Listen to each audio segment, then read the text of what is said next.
Let's see, what am I missing here? Oh yeah. Hat, check. Sunglasses, check. Pepsi, check. Notes, check. Sources, check. And thick skin, check. Let's go.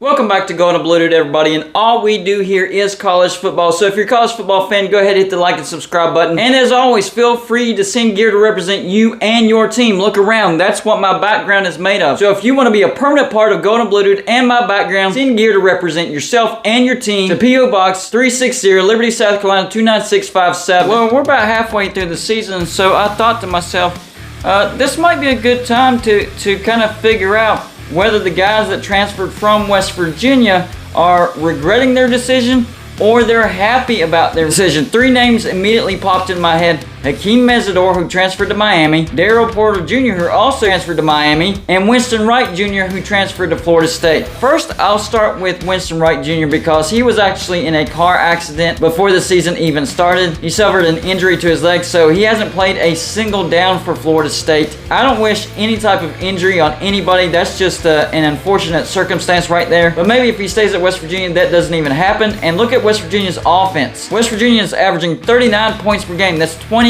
in the nation. Bryce Ford Wheaton is having a breakout year this year because of JT Daniels. I think if Winston Wright Jr. stays at West Virginia, he would also be having a breakout year because he was West Virginia's leading receiver last year, barely with just a little over 600 yards, but technically he was our leading receiver. So as good as Bryce Ford Wheaton is doing, Winston Wright Jr. could be going even better. But I wish the young man a speedy recovery. Hopefully you get back on the field soon and produce for the Florida State Seminoles. I don't wish any type of ill will or injury on anybody. So get well soon, Winston Wright Jr. The next two guys transferred to Miami, Daryl Porter Jr. and Hakeem Mezador. Now, Daryl Porter Jr., he has a total of 7 sacks. That is his production this year.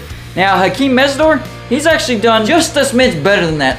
19 tackles overall, 5 sacks, and 3 pass deflections. He has been a force on the Miami defense. Now, Miami is averaging 30.7 points per game, which is 61st, and their defense is only allowing 20.5 points per game, which is 28th. Here's what Miami's done so far. They beat FCS Bethune-Cookman 70-13. They beat Southern Miss 30-7. They went on the road and had a great shot to beat number 24 Texas A&M at the time, but their offense just couldn't score a touchdown, so they lost 17-9. Then after that, the wheels came off. They lost to Middle Tennessee 45-31. They lost to North Carolina 27-24. And then they barely went on the road and beat Virginia Tech 20-14. So Miami's record is 3-3. Same as West Virginia's. Now West Virginia has gotten there via a different route. Like I mentioned earlier, West Virginia averages 39 points per game, which is 20th.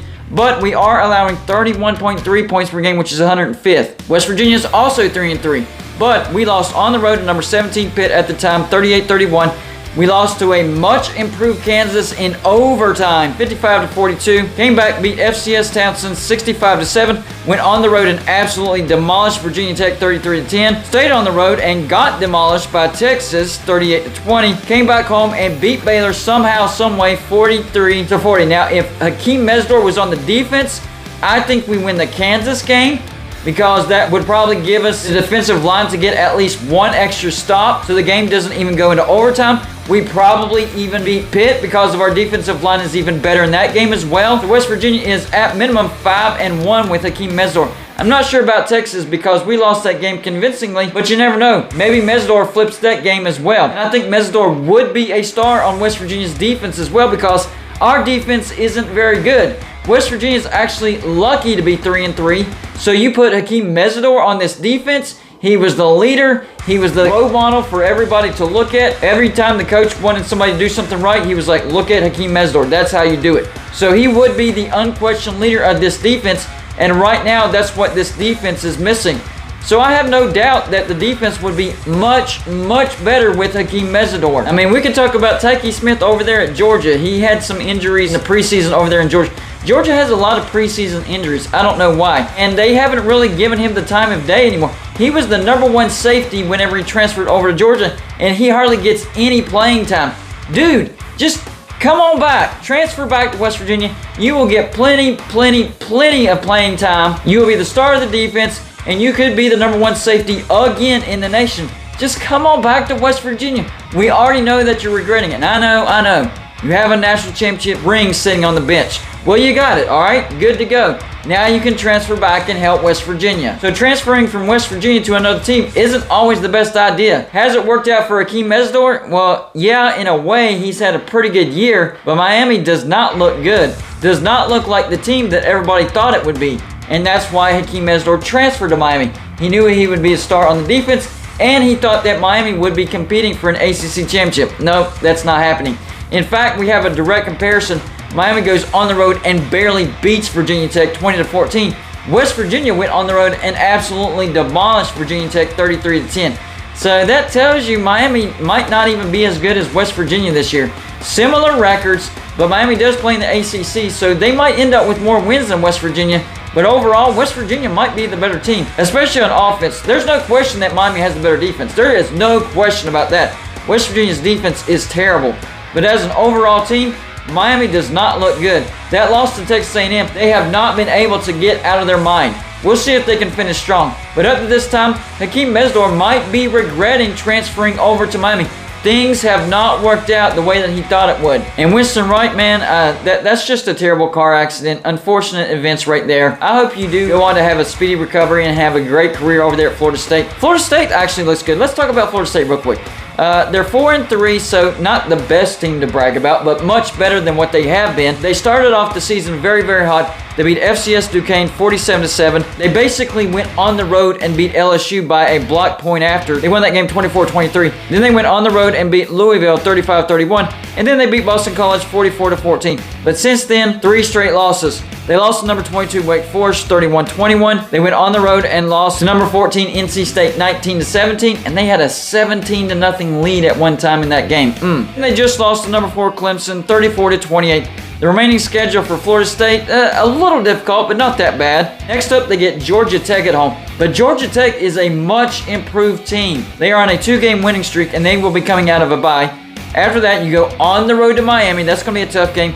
Then on the road to number 19 Syracuse. That's going to be a really tough game. Then you finish off the season with a home game against Louisiana. You'll probably win that game. And then a home game against rival Florida. That could be a coin toss, but it being a home game, you could also win that game as well. So I'm looking at Florida State, and I'm thinking 7-5. Going back to Miami, right now they're 3-3. The rest of their schedule, they get Duke at home, and Duke is a pretty good team. They go on the road to Virginia. They get Florida State at home, on the road to Georgia Tech, and on the road to Clemson. So once again, I think Miami is probably a 7-5 team as well. So both Miami and Florida State, probably 7-5 teams. For West Virginia, they're also a 3-3 team. Remaining schedule at Texas Tech, number 8 TCU, at Iowa State, Oklahoma, number 17 Kansas State, and at number 11 Oklahoma State. I think West Virginia is actually a 6-6 football team. So as far as the teams that they transfer to, they'll probably have a little bit of a better record, but I mean, they play in the ACC, so that's to be expected. But if they had not transferred out of West Virginia could be looking at a 9-3 type of season. That's the type of impact that Hakeem Mezador has for the defense and Winston Wright Jr. would have had for the offense. So yes, to some degree, I do think that some of these transfers regret transferring out of West Virginia. Y'all let me know in the comments section. Number 1, do you think Hakeem Mezador regrets transferring from West Virginia to Miami? Number 2, do you think Daryl Porter Jr. regrets transferring from West Virginia to Miami? Number 3, do you think Winston Wright Jr. regrets transferring from West Virginia to Florida State? And number 4, do you think Tykke Smith regrets transferring from West Virginia to Georgia? That's all I got for you for this show. Like and subscribe if you haven't already, and I'll see you on my next show.